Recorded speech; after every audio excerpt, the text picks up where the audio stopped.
오늘 우리에게 주시는 하나님의 말씀은 로마서 9장 1절부터 18절 말씀입니다. 나는 그리스도 안에서 참말을 하고 거짓말을 하지 않습니다. 내 양심이 성령을 힘입어서 이것을 증언하여 줍니다. 나에게는 큰 슬픔이 있고 내 마음에는 끊임없는 고통이 있습니다. 나는 육신으로 내 동적인 내 결례를 위하는 일이면 내가 저주를 받아서 그리스도에게서 끊어질지라도 달게 받겠습니다. 내 동족은 이스라엘 백성입니다. 그들에게는 하나님의 자녀로서의 신분이 있고 하나님을 모시는 영광이 있고 하나님과 맺은 언약들이 있고 율법이 있고 예배가 있고 하나님의 약속들이 있습니다. 족장들은 그들의 조상이요 그리스도도 육신으로는 그들에게서 태어나셨습니다. 그는 만물 위에 계시며 영원토록 찬송을 받으실 하나님이십니다. 아멘. 그러나 하나님의 약속의 말씀이 패하였다고는 할 수 없습니다. 이스라엘에게서 태어난 사람이라고 해서 다 이스라엘 사람이 아니고 아브라함의 자손이라고 해서 다 그의 자녀가 아닙니다. 다만 이삭에게서 태어난 사람만을 너의 자손이라고 부르겠다 하셨습니다. 이것은 곧 육신의 자녀가 하나님의 자녀가 되는 것이 아니라 약속의 자녀가 참 자손으로 여겨지리라는 것을 뜻합니다. 그 약속의 말씀은 내년에 내가 다시 올 때쯤에는 사라에게 아들이 있을 것이다 한 것입니다. 그뿐만 아니라 리브가도 우리 조상 이삭 한 사람에게서 쌍둥이 아들을 수태하였는데 그들이 태어나기도 전에 무슨 선이나 악을 행하기도 전에 택하심이라는 원리를 따라 세우신 하나님의 계획이 살아있게 하시려고 또 이러한 일이 사람의 행위에 근거하는 것이 아니라 부르시는 분께 달려있음을 나타내시려고 하나님께서 리브가에게 말씀하시기를 형이 동생을 섬길 것이다 하셨습니다.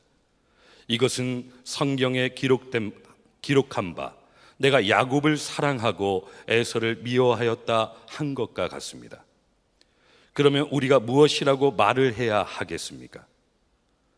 하나님이 불공평하신 분이라는 말입니까? 그럴 수 없습니다. 하나님께서 모세에게 말씀하시기를 내가 긍휼히 여길 사람을 긍휼히 여기고 불쌍히 여길 사람을 불쌍히 여기겠다 하셨습니다. 그러므로 그것은 사람의 의지나 노력에 달려있는 것이 아니라 하나님의 자비에 달려 있습니다. 그래서 성경에 바로를 두고 말씀하시기를 내가 이 일을 하려고 너를 세웠다.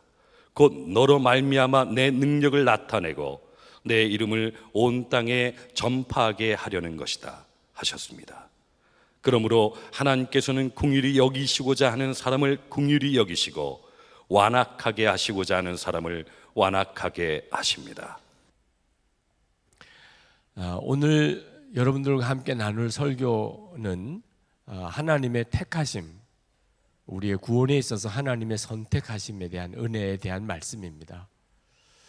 우리 모두는 다 하나님의 선택하신 은혜를 받았습니다. 우리가 뭘 잘나서도 아니고 우리가 뭘 잘해서도 아니고 우리가 뭐 착한 사람이기 때문도 아니고 전적으로 하나님의 긍휼로 하나님이 우리를 택하셔서 우리가 구원받았습니다. 하나님이 우리에게 요구하시는 것은 우리가 죄인이라는 사실을 고백하고 회개하고 그리고 우리를 위해서 예수님이 십자가에 달려 죽으셨다는 사실을 정말 믿고 예수님을 영접하는 것, 그것밖에는 하나님이 우리에게 요구하시는 것이 없습니다.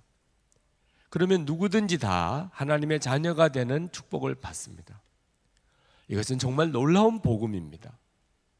이 복음이 전 세계에 전해지고 이제는 정말 몇 안 되는 족속 외에는 이 복음이 모든 족속에게 다 전해진 때에 우리가 있습니다. 이 십자가의 복음을 전하는 일에 가장 결정적인 공헌을 한 사람이 사도 바울입니다. 사도 바울을 이방인의 사도라고 그렇게 부르고 있죠.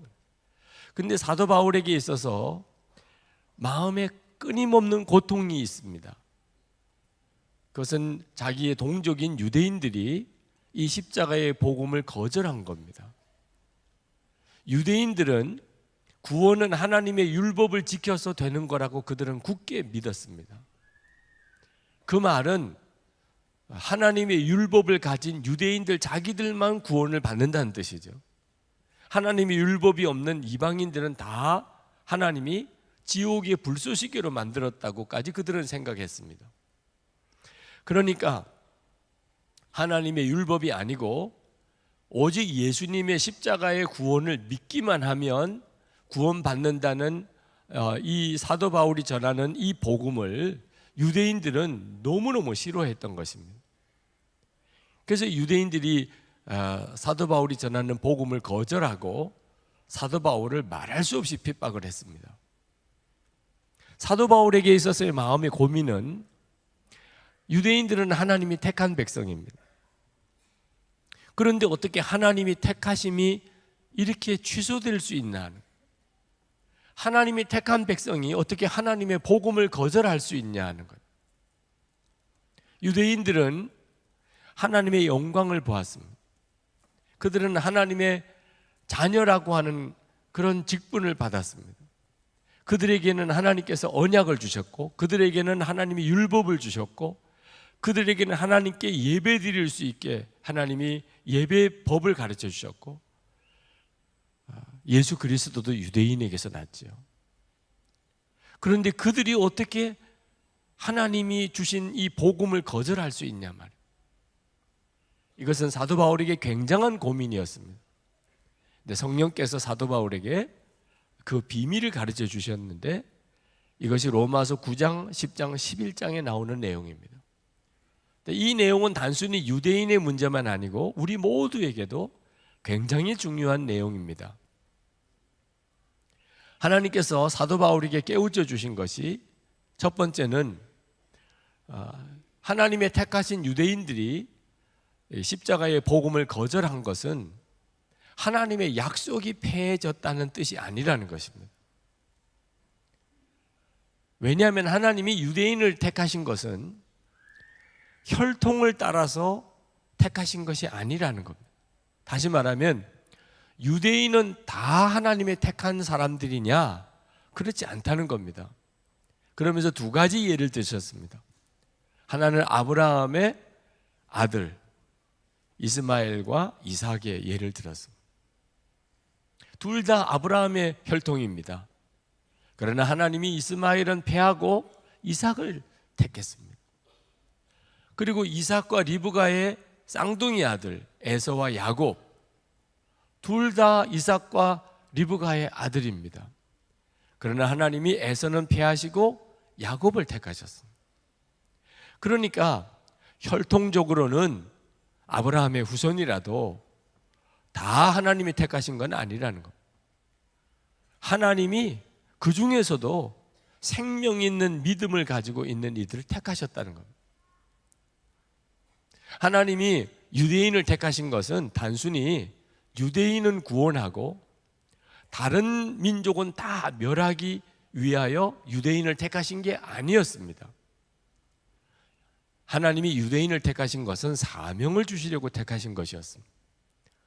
다시 말하면 유대인을 통하여 하나님이 하나님의 영광도 보여주시고 언약도 주시고 율법도 주시고 예배도 주시고, 그리고 하나님께서 유대인들 속에 유대인을 통하여 그 혈통을 따라 예수 그리스도도 나게 하시고, 이것은 다 유대인을 통하여 이방인들을 구원하려고 하심이었습니다. 절대로 유대인만 구원하려고 하는 것이 아니었습니다. 그런데 유대인들은 자기들만 구원받는다고 생각했습니다. 그리고 그것을 자랑하고 교만해졌습니다. 그리고 이방인들은 무시하고 멸시하고 지옥의 불쏘시개라고 말했습니다. 이건 하나님의 택하심과 완전히 반대되는 것이었습니다. 그래서 유대인들이 복음을 거절하게 되고 그로 인해 이방인들에게 복음의 문이 열리게 된 겁니다. 그러나 하나님은 유대인들을 아주 버리셨나? 그게 아니고 나중에는 이방인들이 구원의 수가 다 찰 때가 되면 유대인들도 예수를 믿는 역사가 일어나게 될 것이라 로마서 11장에 나옵니다. 이것이 하나님의 계획이라는 것을 하나님이 사도 바울에게 가르쳐 주셨어요. 여러분, 하나님의 이 선택하시는 은혜에 대해서 여러분이 잘 아셔야 됩니다. 우리가 구원받은 것은 절대로 우리가 잘나서 우리가 뭘 잘해서 아닙니다.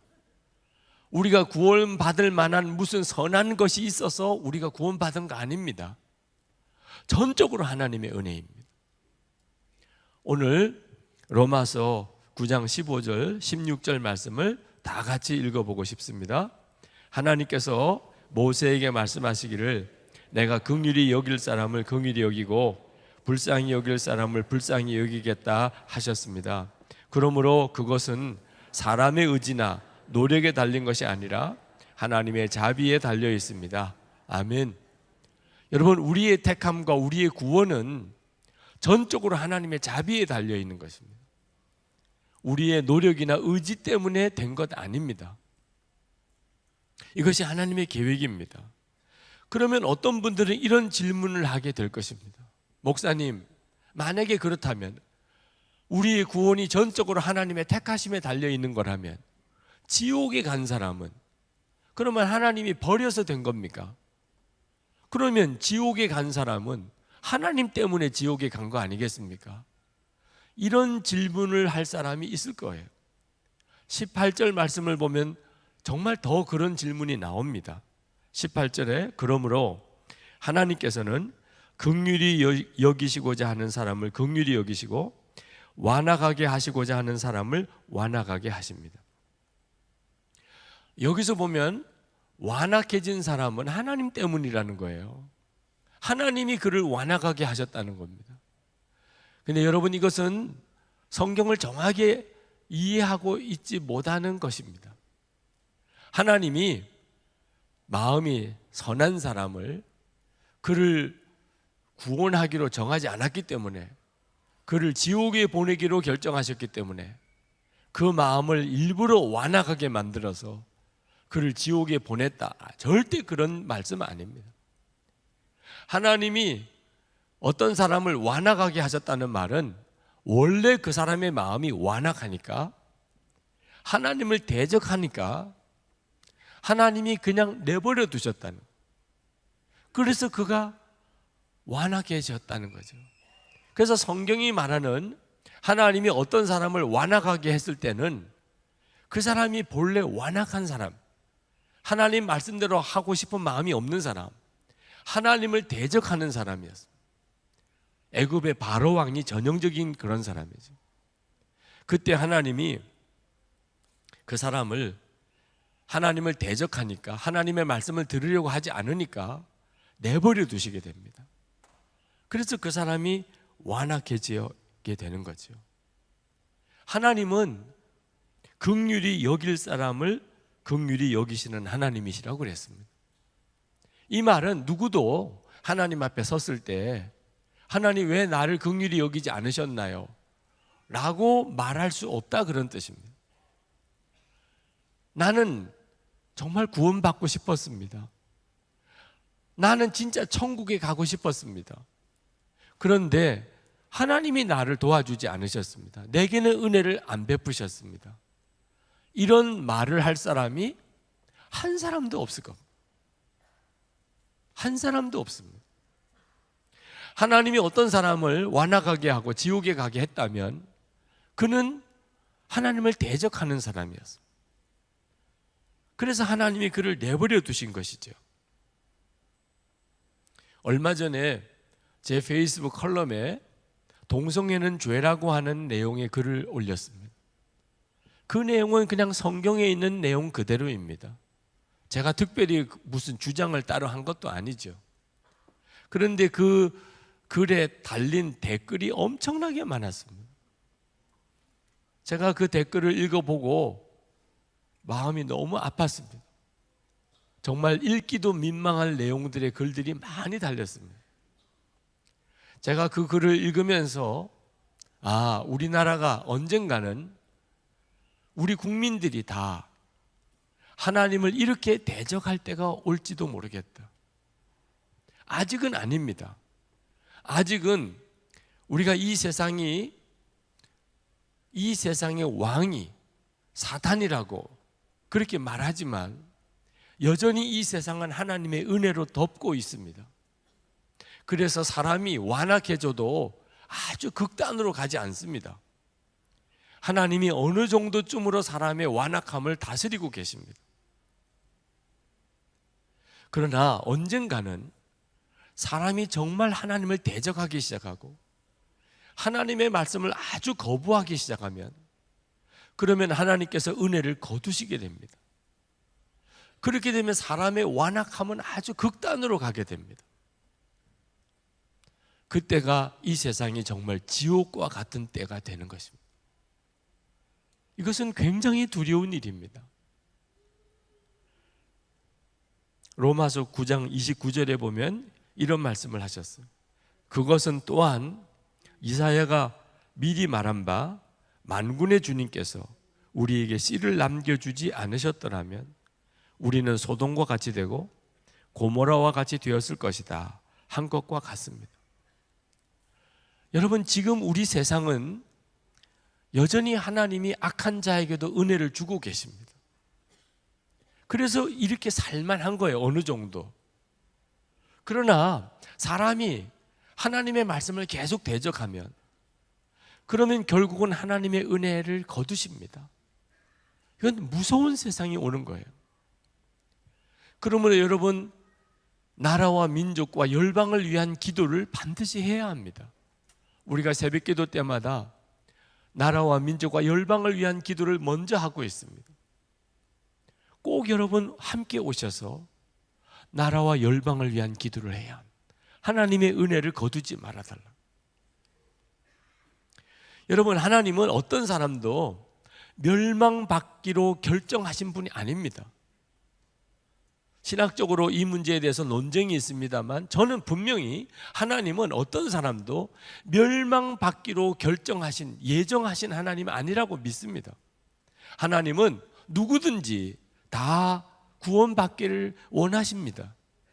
성경에 나와 있어요. 요한복음 7장 37절을 봅시다. 명절 끝날 곧 큰 날에 예수께서 서서 외쳐 이르시되 누구든지 목마르거든 내게로 와서 마시라. 누구든지라고 그랬습니다.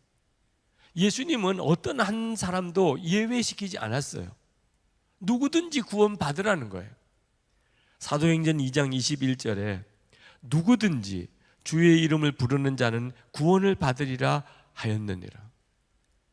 하나님은 누구든지 다 구원받기를 원하십니다. 여러분, 성구사전에 누구든지라고 하는 항목을 한번 찾아보거나 인터넷 검색에서 성구 검색에 누구든지를 한번 찾아보십시오. 얼마나 많은 구절이 나오는지 깜짝 놀라실 겁니다. 정말 원하는 사람은, 구원받기를 원하는 사람은 다 은혜를 주십니다. 그런데도 멸망하는 사람이 있습니다. 그런데도 지옥 가는 사람이 있습니다. 그들은 하나님의 이 구원을 거절한 겁니다. 그래서 자기의 죄로 인하여 그들은 지옥에 가는 것입니다.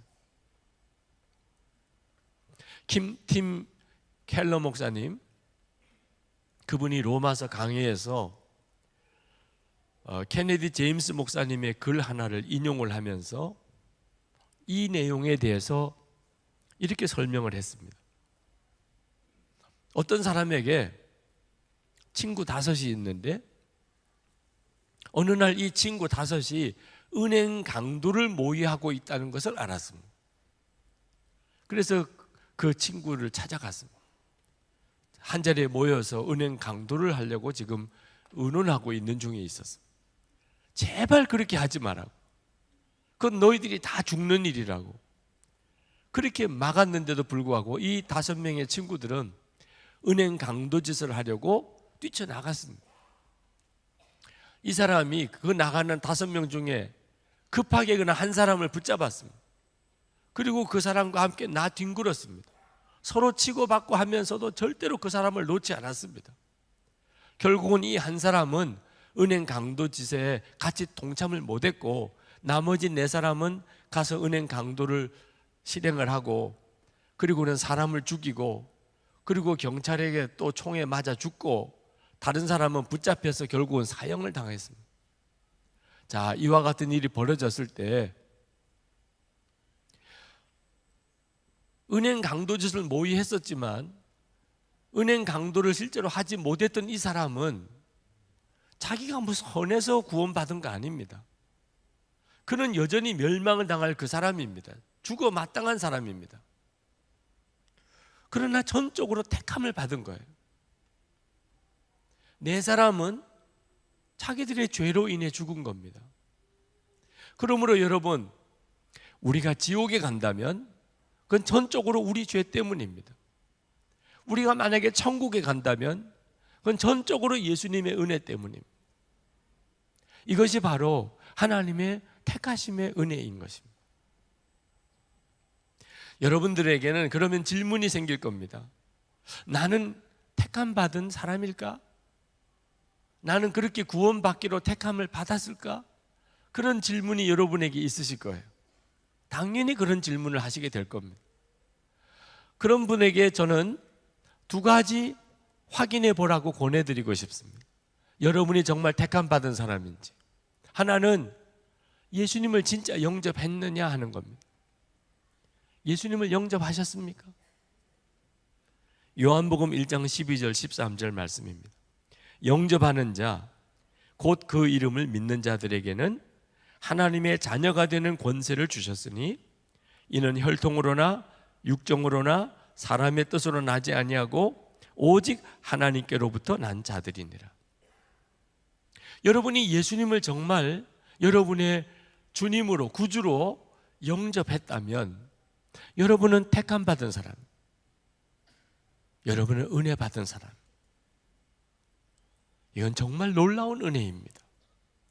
또 하나 확인해 보시기 바랍니다. 하나님을 사랑하느냐 하는 것입니다. 하나님을 그냥 믿는 것도 아니고 사랑하느냐. 로마서 8장 28절에 우리가 알거니와 하나님을 사랑하는 자 곧 그의 뜻대로 부르심을 입은 자들에게는 모든 것이 합력하여 선을 이루느니라. 하나님을 사랑하는 마음은 아무에게나 있지 않습니다. 하나님이 택하여 은혜를 주신 사람의 마음에만 하나님을 사랑하는 마음이 있습니다. 그러므로 여러분이 예수님을 영접했었고 하나님을 사랑한다면 여러분은 축하받으실 사람, 정말 놀라운 은혜를 받고 있는 것입니다. 여러분이 뭘 잘나서도 아니고 잘해서도 아닙니다. 어떻게 내가 이런 은혜를 받았을까 스스로 놀랄 정도예요. 모든 사람이 다 그렇게 되는 건 아닌데 어떻게 나는 이렇게 하나님의 택하신 은혜를 받았을까? 하나님의 택하신 사람들을 보면은 다른 사람들보다 특별히 능력이 많아서 또는 자격이 있어서 또는 잘나서 그렇게 택함을 받은 게 아님을 알 수가 있습니다. 아브라함은 자녀도 없었습니다. 아버지는 우상 만드는 사람이었습니다. 형이 자기보다 먼저 죽은 집안에 슬픔이 있는 사람이었습니다. 오직 하나님 믿은 거 하나밖에 없습니다. 이삭, 그 형인 이스마엘보다 그가 잘났다고 말할 수 있는 게 없어요. 그는 아주 나약하고 조용한 남자입니다. 야곱은 형 에서보다도 훨씬 못한 사람입니다. 사기꾼에 가까운 거짓말장이에요. 요셉은 11번째 아들입니다. 에브라임은 형 므낫세 동생이에요. 장자 축복을 받는데 에브라임은 둘째인데도 하나님이 에브라임을 택하여 그 아버지 반열에 세웠습니다. 하나님의 택하신 것을 보면 이상하게도 약한 사람, 자격이 없는 사람, 뭔지 부족한 사람, 둘째, 그런 사람들을 하나님이 택하신 걸 봅니다. 그건 뭘 말하는 거죠? 은혜를 알게 하려고 하시면. 우리가 택함을 받은 것도 꼭 같습니다. 여러분 절대로 착각하면 안 됩니다. 여러분이 은혜를 받았다는 말, 택함을 받았다는 말은 여러분이 뭔가 부족하고 못나서 그런 겁니다. 그래서 하나님이 여러분을 택하신 거예요. 하나님이 이스라엘 백성을 택하신 것도 모든 민족 중에 가장 작은 민족이기 때문이라고 그랬습니다. 신명기 7장 7절에 여호와께서 너희를 기뻐하시고 너희를 선택하심은 너희가 다른 민족보다 수가 많은 용고가 아니라 너희가 모든 민족 가운데 가장 작은 이유임이라.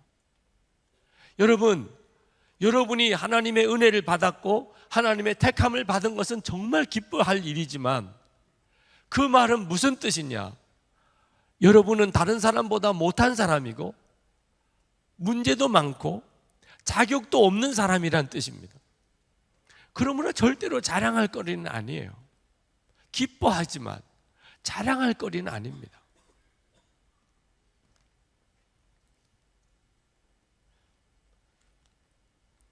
여러분이 진짜 하나님의 은혜를 받은 사람이라면 은혜 받은 사람의 마음이 있어요. 여러분이 정말 은혜 받은 사람인지 아닌지는 여러분의 마음의 특징이 있습니다. 그것이 바로 사도 바울에게 나타나고 있어요. 오늘 본문에 사도 바울은 이방인의 사도입니다. 그 말은 유대인들에게는 민족 배신자와 같은 의미예요. 동족 유대인들을 떠나서 이방인들이 하나님의 자녀다, 하나님의 택한 백성이다, 이렇게 전하고 다니는 이 사도 바울에 대해서 유대인들은 아주 무서운 배신감, 그리고 정말 죽이고 싶은 마음이 들었던 사람입니다. 그래서 실제로 사도 바울은 유대인들에게 굉장한 핍박을 받았습니다. 그런데 사도 바울은 유대인들에게 어떤 마음을 가졌는가? 로마서 9장 1절부터 4절까지 한번 보겠습니다. 나는 그리스도 안에서 참말을 하고 거짓말을 하지 않습니다. 내 양심이 성령을 힘입어서 이것을 증언하여 줍니다. 나에게는 큰 슬픔이 있고 내 마음에는 끊임없는 고통이 있습니다. 나는 육신으로 내 동족인 내 결례를 위하는 일이라면 내가 저주를 받아서 그리스도에게서 끊어질지라도 달게 받겠습니다. 내 동족은 이스라엘 백성입니다. 여러분, 지금 이 말씀은요, 자기를 죽이려고 하는 동족들에게 하는 이야기예요. 유대인들은 사도 바울을 죽이려고 하는데 사도 바울은 자기 동족 유대인들이 구원을 받을 수만 있다면 내가 그리스도에게서 끊어질지라도 내가 달게 받겠습니다. 동족을 향하여 눈물의 기도가 있어요. 애통하는 기도가 있어요. 여러분, 유대인들도 택함 받은 사람, 사도 바울도 택함 받은 사람이에요. 그런데 마음이 완전히 다릅니다. 유대인들은 자기만 자랑하고 택함 받았던 것을 교만하게 여기고 이방인들을 멸시하고 무시하고, 그런데 사도 바울은 자기를 죽이려고 하는 유대인들 동족을 향하여 자기가 그를 위해서 대신 죽을 수도 있다는 마음으로 기도합니다. 어떤 게 진짜일까요? 사도 바울이 진짜인 것입니다. 택함 받은 사람, 진짜 택함 받은 사람에게는 택함 받은 사람다운 마음이 있는 겁니다. 은혜 받은 사람은 은혜 받은 마음이 있는 거예요. 이게 바로 예수님의 마음입니다. 예수님은 예수님을 십자가 못 박아 죽이려고 하는 사람에게 하나님께 대신 기도했어요. 저들을 벌하지 말아 주십시오. 자기 죄를 알지 못합니다. 스데반 집사도 돌에 맞아 죽으면서 하나님께 기도했어요. 저들의 죄를 사하여 주십시오. 여러분, 은혜 받은 사람, 하나님이 정말 구원하기를 택함 받은 사람에게 마음에는 자기를 핍박하는 사람에게조차 사랑하고 그를 위해 기도하고 그를 위해 눈물 흘리는 마음이 있습니다. 이걸 보고 이 사람이 진짜 은혜 받은 사람이구나, 택함 받은 사람이구나 하는 것을 알 수가 있어요.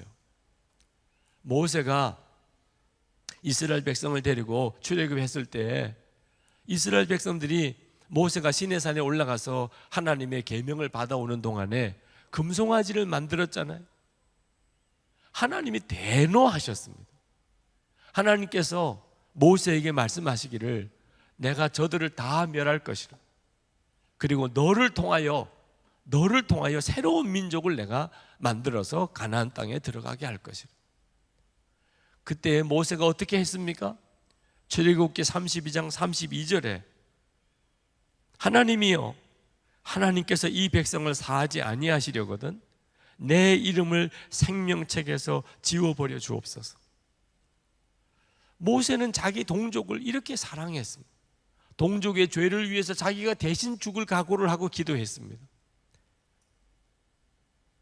이것이 은혜 받은 사람, 택함 받은 사람의 마음입니다. 이런 은혜를 받은 사람은 민족 의식조차도 뛰어넘습니다. 지난 월, 화, 수, 목 나흘 동안 일본을 다녀왔습니다. 목사님 사모니 한 40분과 함께 일본에서 위지엠 리트릿을 가졌습니다.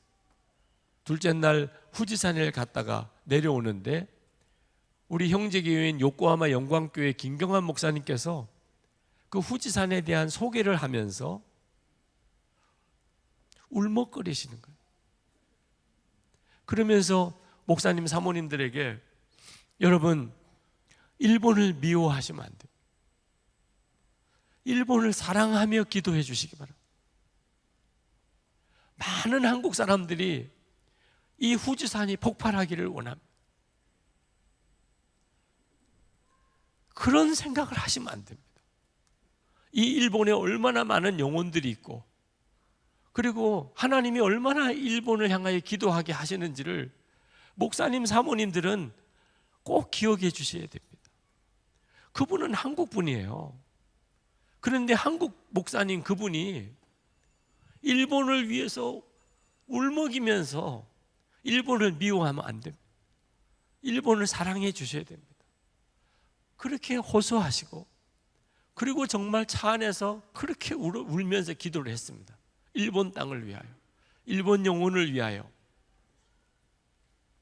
여러분, 이 마음이 무슨 마음이죠?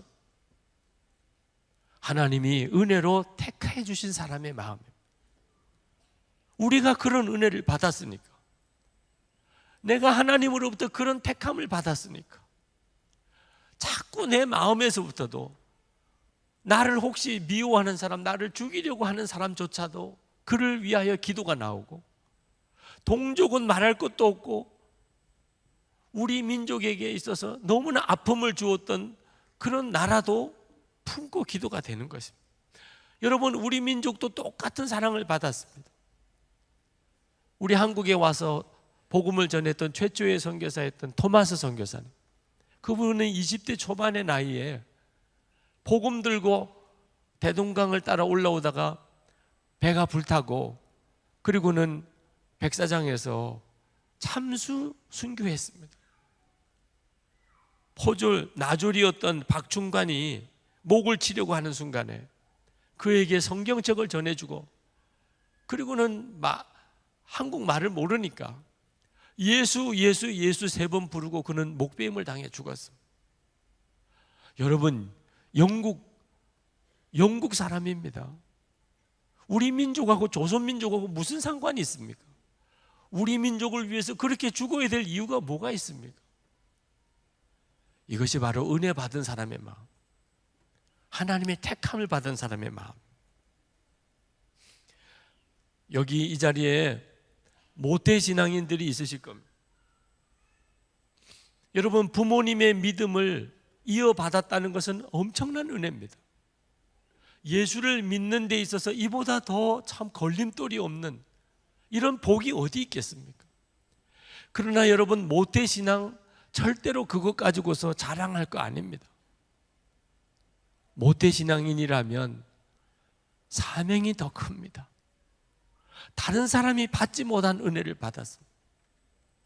그건 더 큰 사명을 맡겼다는 뜻입니다. 저는 3대째 목사입니다. 3대째 목사는 절대로 자랑할 거리가 아닙니다. 이건 다른 목사님보다 더 큰 사명을 받았다는 것입니다. 만약에 이걸 자랑한다면 그건 화가 될 것입니다. 유대인들이 그랬습니다. 유대인들은 택함을 받았고 은혜를 받았습니다. 그런데 그들은 다 자기 것으로만 삼았습니다. 사도 바울은 은혜를 받았습니다. 택함 받았습니다. 그는 하나님을 위하여 그리고 사람들을 위하여 자기 목숨을 다 내놓았습니다. 우리 주변에는 도무지 예수 믿을 것 같지 않은 사람들이 있습니다. 예수 믿는 사람을 무섭게 핍박하는 사람도 있습니다. 그들을 향하여 여러분의 마음이 어떻습니까? 저런 사람들은 좀 없으면 좋겠어. 저런 사람들은 다 지옥에 보내야 돼. 그러면 그 사람 자신이 택함 받은 사람 아닙니다. 하나님의 은혜 받은 사람, 택함 받은 사람은 절대로 그런 마음 갖지 않습니다. 아무리 핍박하는 사람, 아무리 예수를 믿는 사람을 무섭게 해코지하는 사람이라도 그를 위해 눈물로 기도하게 됩니다. 왜? 그 사람도 하나님의 은혜로 변화되어서 하나님의 큰 종이 될 가능성이 얼마든지 있기 때문에. 사도 바울이 그랬지 않습니까? 사도 바울이 예수님 믿는 사람 핍박하다가 그가 예수님 때문에 오히려 순교한 사람이잖아요. 그래서 사도 바울이 로마서 12장 14절에 너희를 박해하는 자를 축복하라. 축복하고 저주하지 말라. 아마 사도 바울 자기 심정이 었을 거예요. 핍박하는 자를 위해서 절대로 저주하지 마라. 그를 위해 축복하라. 하나님의 계획은 모르는 거예요. 페이스북에 올라온 글 하나를 오랫동안 마음에서 잊어지지가 않습니다. 어느 목사님이 교회를 오고 가시는 길에 늘 그 구걸하고 있는 거지를 보았습니다. 한 번은 그 거지에게 전도를 했어요. 예수 믿으세요. 교회 나오세요. 그랬더니 이 거지가 목사님에게 정색을 하고 묻더래요. 제가 그렇게 해도 되겠습니까? 목사님이 물론이죠. 교회 나오셔도 되지요. 아니 교회 못 나오실 이유가 뭐 있습니까? 그랬더니 이 거지가 다시 묻더래요. 진짜 제가 교회 나가도 되겠습니까? 그때 목사님의 마음의 생각에 진짜 이 사람이 교회 나와도 되겠나 하는 생각이 들더라는 거예요. 여러분, 거지가 교회 나오면 됩니까? 여러분 다 물론이지요. 교회 나오면 되지요. 거지도 교회 나와서 예수 믿으면 되지요. 그런데 여러분 진짜 생각해 보셔야 돼요. 거지가 교회에 나오면 어떤 대우를 받겠습니까? 정말 따뜻하게 모든 교인들이 그를 맞아줄 것입니까? 행색이 너무 남루하고 몸에서 냄새가 나는 그런 사람이 교회를 오면 진짜 모든 교인들이 그를 품어주고 아껴주고 그를 새롭게 만들어주고 정말 세상에 이런 사람들이 다 있나 이렇게 느낄 만큼 그렇게 교회가 할 수 있겠습니까? 아니면 그 사람이 오히려 교회에 와서 더 상처받고 더 실망하고 그리고는 아주 정말 무섭게 지옥의 자식이 되어서 교회를 떠나게 만들지는 않겠습니까? 우리는 다 은혜 받은 사람, 하나님의 택함을 받은 사람. 그러나 우리는 내가 유대인과 같이 됐는지 사도 바울과 같이 됐는지를 항상 살펴야 됩니다. 은혜는 받았는데, 택함은 받았는데 유대인처럼 된 사람들이 있어요. 자기는 구원 받았다. 남에 대한 관심은 없어요.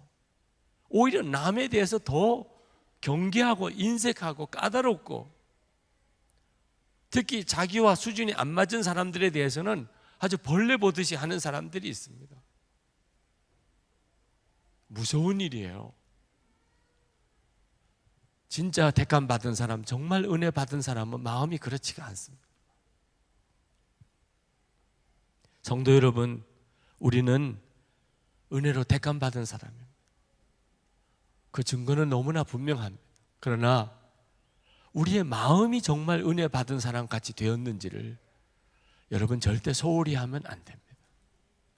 기도하십시다.